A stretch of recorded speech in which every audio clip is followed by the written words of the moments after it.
Most smokers will say that quitting smoking is incredibly hard. I myself would have agreed with that statement before I came across this easy way method. But it doesn't need to be hard.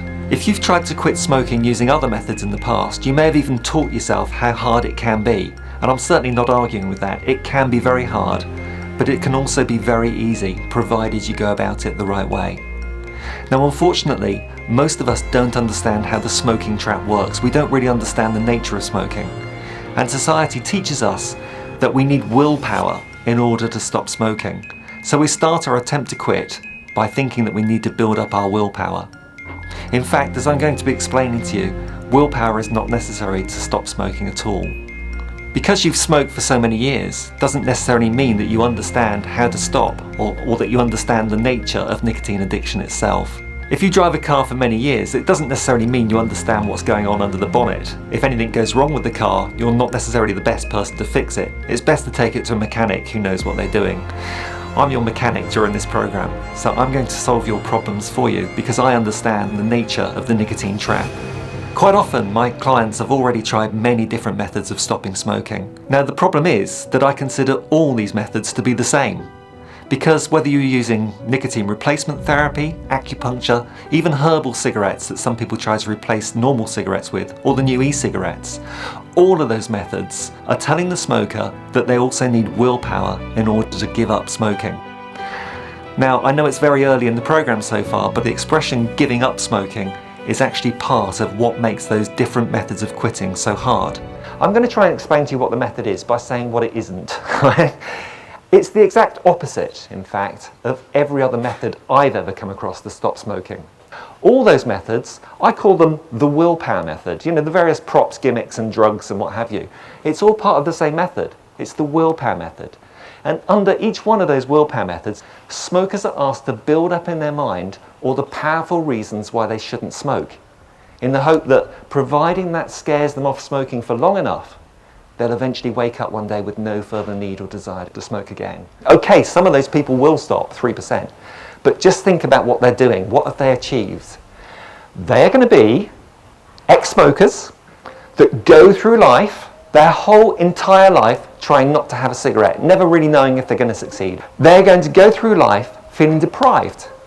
They're going to still believe that they want a cigarette, that they're missing out.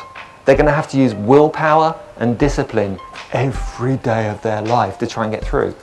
Does that sound like a nice life to you?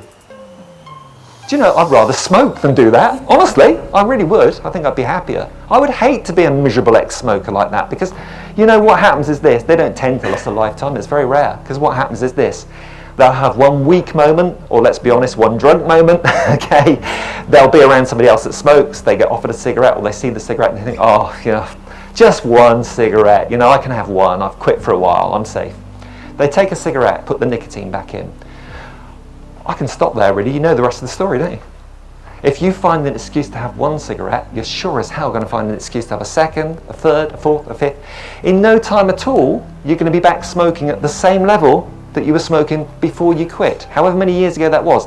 Now, unfortunately, all the reasons that make you want to stop smoking actually make it harder to do so. And I know that sounds illogical, but it's true. Do you want me to say that again? Because it sounded a bit like a soundbite, but it's not. It really is something you should think about. All the reasons that make you want to stop smoking actually make it harder to do so. Should I explain what I mean by that? The cancer scares make you want to stop, okay? But do they actually help you to do so? You tell a smoker, it's killing you. What's the first thing they're going to reach for? It's true, isn't it? Oh, I'm scared.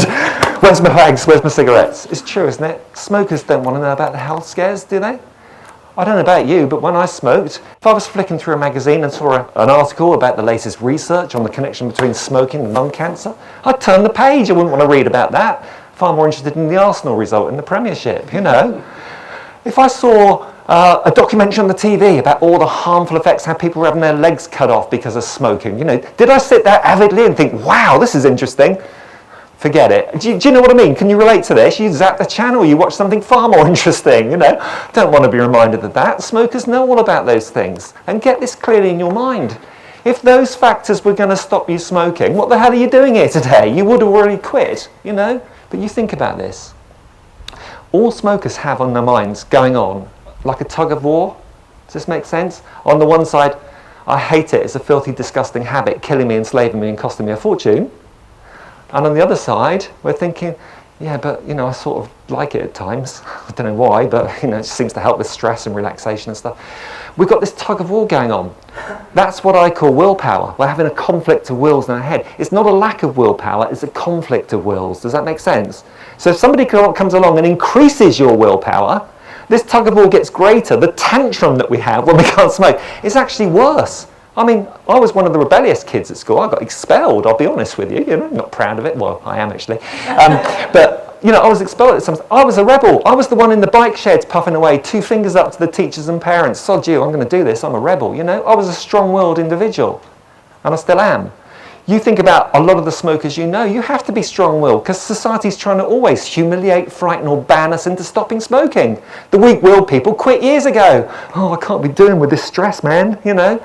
The strong-willed people turned around and said, sod you, I'll do what I want, you know, don't tell me what to do. Does this make sense? I mean, it sounds obvious, but you've been told for a lifetime that smokers are weak-willed. No, they're not. They're strong-willed. Strong-willed people. It's not a lack of willpower, it's a conflict of wills. We're going to get that willpower working for you today rather than conflicting in your mind. Now, the other problem with these alternative methods of quitting is that they all focus on the physical addiction to nicotine. Now, I have to tell you that nicotine is an addictive drug, and it's a very powerful drug, but only in the sense of the speed in which it hooks its victims. You're actually not that badly hooked on the drug itself. Many smokers are not aware of the fact that once they put out a final cigarette, all the nicotine has left their body within just a few days, so it can't possibly be a physical feeling that they're actually experiencing. It's probably more in the mind. So in my experience, both as a smoker and as a therapist, there is one overwhelming factor that seems to make it so hard for most smokers to quit smoking. What do you think that is? Pause the video for a little while and write down what you think the reason might be why so many smokers find it so difficult to quit.